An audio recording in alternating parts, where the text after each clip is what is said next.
Greetings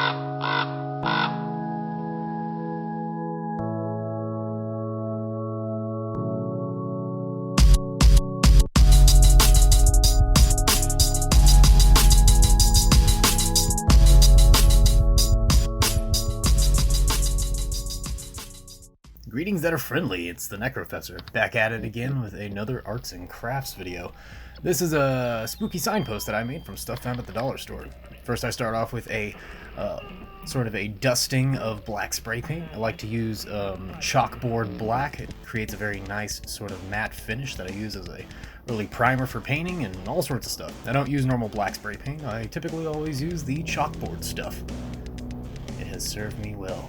And I'm just kind of going over the edges of these wooden signs. And this is a stick that I found. I think it's part of a fence post or something.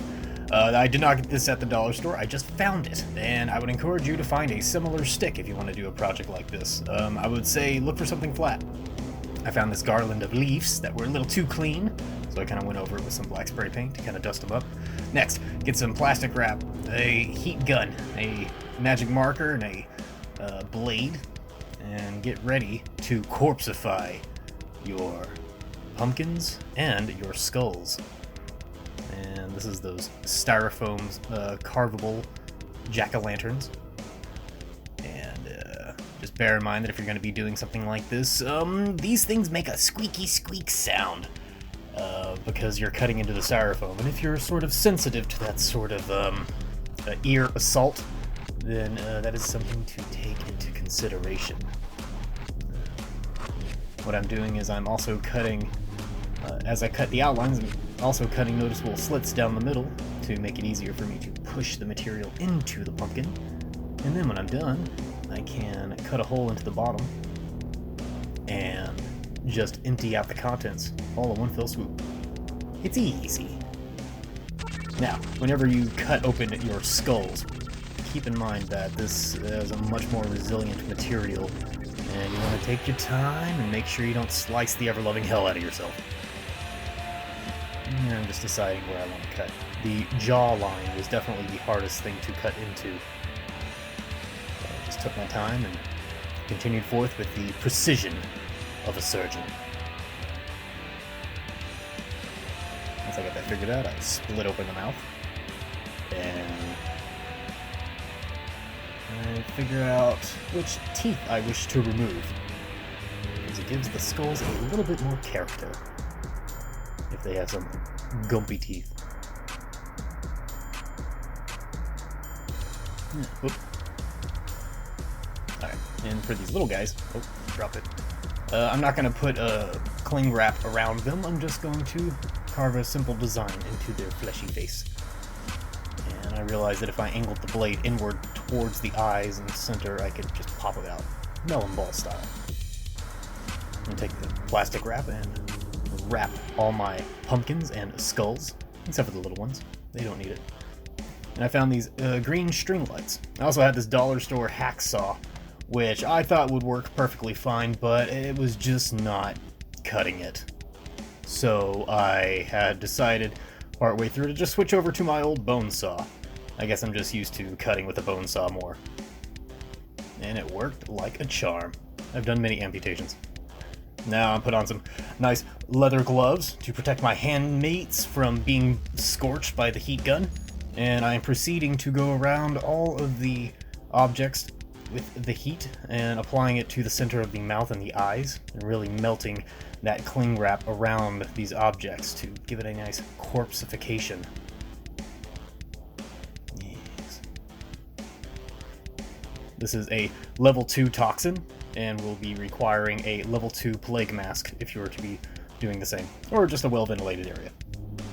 And outside, I have gone forth with some black spray paint and gotten into all of the areas which were pale, and just smeared the paint around in splotchy areas. It doesn't have to be perfect. As a matter of fact, its imperfection is what gives it character. Just enough to go over the cling wrap and make it not look like cling wrap anymore.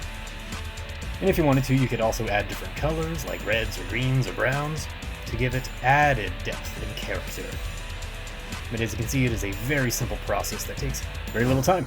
I'm sort of straddling the camera in between my legs right now. I'm sitting cross-legged on the ground. And trying to spray up inside of the skull. Yeah, starting to look pretty creepy. As for these little guys, I thought it would not take very much. And as you can see, it created a very nice rotting effect very quickly. I like these little guys the most. So I took some wood glue, and here I'm just marking where I'm going to be putting the glue. And took it outside, and see where we're at. Once it's all sort of assembled together, and I've cut holes and put everything where I want, and drowned everything in wood glue.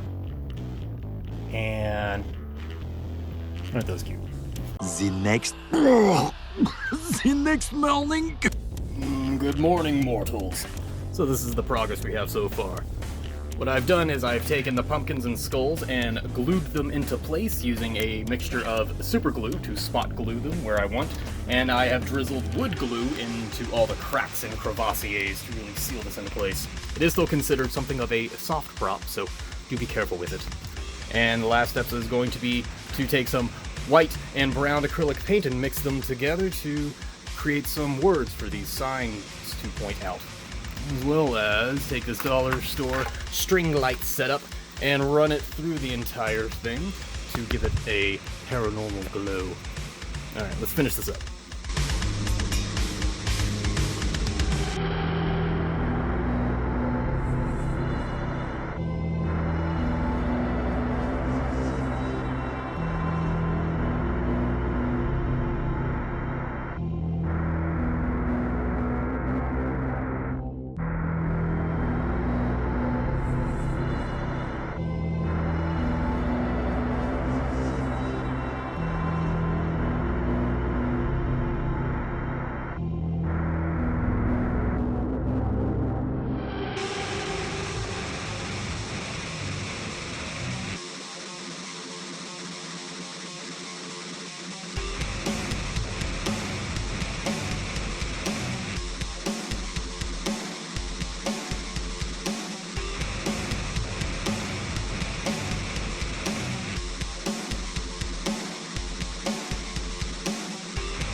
And that is how you make the spooky signpost.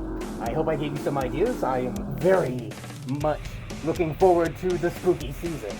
Thank you for joining me on another installment of Arts and Crafts, and until next time, stay creepy.